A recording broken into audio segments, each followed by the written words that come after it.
Making Austria great again. If the concept sounds like a version of Trump, that in effect is the promise of Norbert Hofer, surrounded as usual by the media at his last public event before Sunday's vote. To those who say he's a Nazi in disguise, he says he is no Jew hater. To others who claim he would lead Austria out of the European Union, he says he has no such intention. If this is the new far right, it's presented in the softest tones, behind a banner reading, "Your country needs you now." The people of Austria have the strong will to make their contribution to bringing this country forward. The old dust must go, and we must be proud to be Austrian again.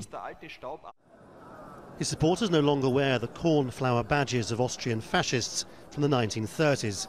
Instead, they display those of the Habsburg dynasty, a time of great Austrian power. No wonder they like Donald Trump.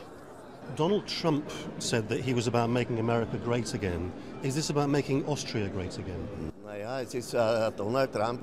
My daughter was in Donald Trump's team in California.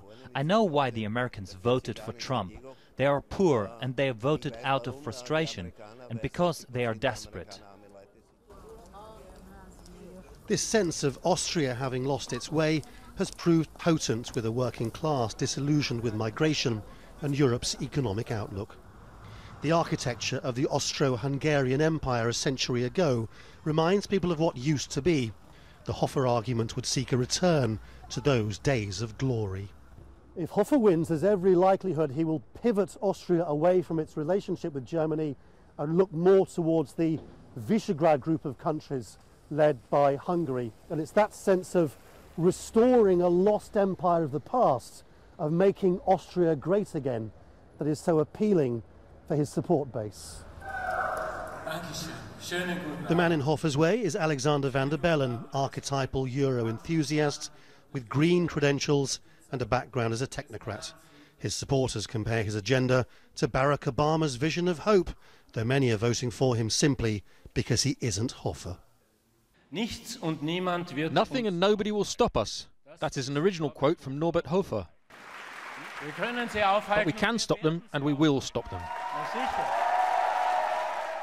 But in truth, calling Hofer a Nazi is too simplistic. He and his support base yearn for a past which, in their view, was greater than the present. And as usual in 2016, the establishment's answers are less than convincing. Laurence Lee, Al Jazeera, Vienna.